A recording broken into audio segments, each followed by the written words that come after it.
roll with this. This one's concerning Judas.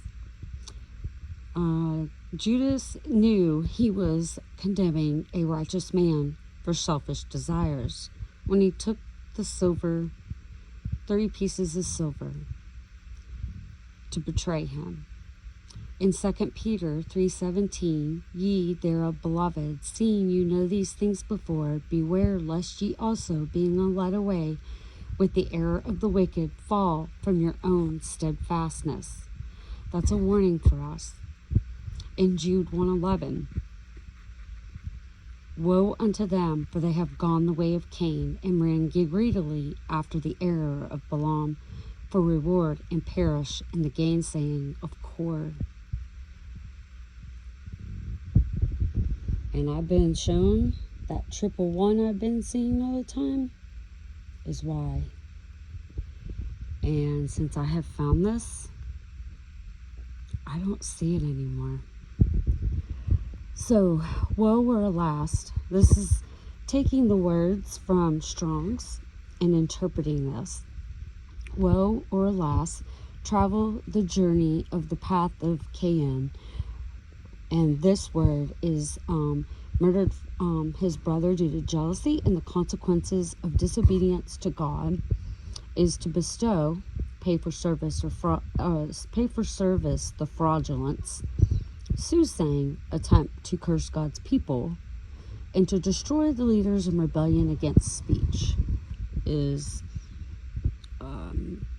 the gainsaying of Korah, which is chorus, and that's where Moses dashes his foot on a stone, and it's talking about Aaron with the golden calf. That's what Jude 1:11 is. So, Sodom, 46:70 in Strong's, Sodoma, is extreme wickedness, moral corruption, and 54:67 is Sodom, is burnt or scorched, social injustice and sexual immorality. And then in Gomorrah, Strong's 11:16, sexual immorality, lack of hospitality. Gomorrah, lack of hospitality. Just did a video on that, making God sovereign. And then in 60:17, Amorah is binding the sheaves, moral depravity. And 14, I think that's B, Baker, Amar, to deal tyrannically, mistreat, deal violently. And then, yeah, because 64A is Amar, or Amar is what it says, but it's actually pronounced Omer. Well, if you look up Omer to bind the sheaves, it's an Omer is a dry weight of measurement. Of course, it says binder of the sheaves. 60:14, because they had like an A and a B to it. Amar is to gather grain, to reap, to harvest, gathering, uniting, making merchandise of. People. The golden calf. Where do we see that in this world today? Oh yeah. So in Romans 8:7, and this is where this is referring to, being the carnal mind and not under control of animal appetites and governed by man, not by God. It's human nature. So what is sexual immorality? So in Strong's 1608, ekporneo is to commit fornication, engage in, guilty of harlotry. And there's a harlotry is also in here, which probably just correlates all of it. Habitual erroneous behavior, idolatry, and spiritual unfaithfulness to God. Ek, in this part of the word, is out from among, from interior to outwards. Porneo is harlot, prostitute, to sell, to export, for sale, for selfish gain, and for lust.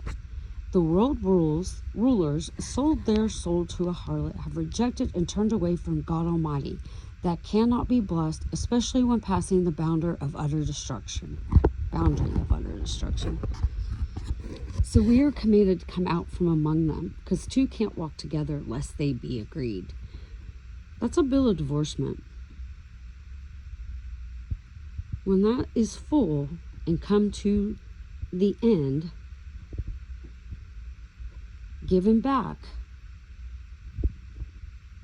to those who choose the Father to be one with Him and not them, that's a bill of divorcement. They no longer have coverage. Utter destruction occurs. We're forewarned of this.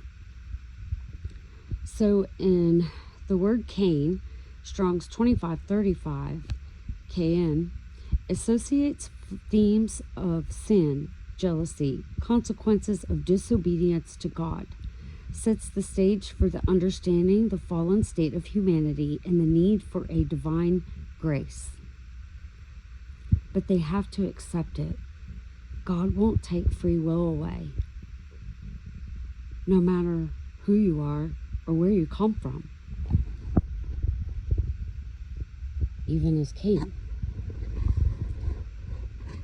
the wild beast. So, and then Cain in Strong's, and this is the Hebrew word, and 7014, a lance, to acquire or possess, murder brother secondary to jealousy and anger, playing upon the affinity to coin, to buy, acquire, possess, or create.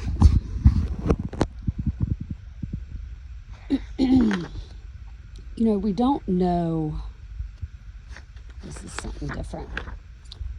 We don't know truth if we don't search it out. And for understanding, we have to look at the bigger picture. You can't just pick and choose here and there little pieces.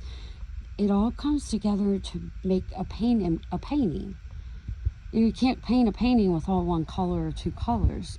You want multiple colors, and you want the colors to fall on the canvas to paint the picture that you can identify. And that's what we have to do. And when you see repetitive repeating of things, then you're able to understand the bigger picture of all of us. This is one I didn't really want to do. I like talking about the good, but we have to be forewarned, and we have to know all of the word, not just what we want.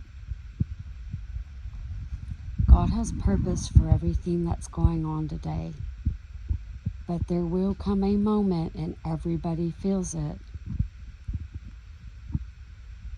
Things are going to flip over on its head.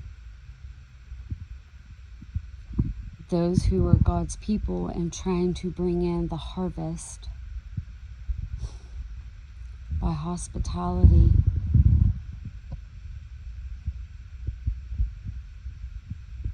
we have protection. God's people have been judged.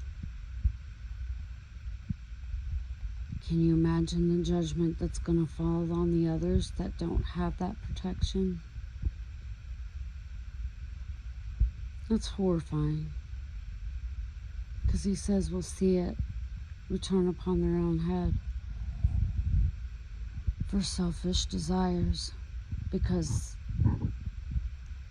they rejected to be faithful with God. Passing those boundaries, it's not just a test for us, God's people. It's for the whole world.